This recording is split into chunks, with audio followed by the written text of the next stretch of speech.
Inihayag ng Department of Justice o DOJ na magsasagawa ng maigting na investigasyon ang National Bureau of Investigation o NBI ukol sa umano'y iligal na aktibidad ng mga foreign diplomats sa bansa.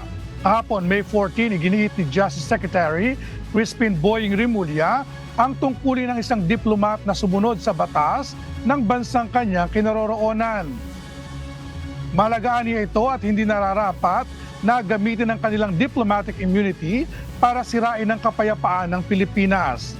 Inilabas ng kalihim ang pahayag kasunod ng napaulat na umano'y transcript at recordings na inilabas ng Chinese Embassy kaugnay sa naging pag-uusap ng isang Philippine military official at Chinese diplomat ukol sa pinagtatalunang Ayungin Shoal.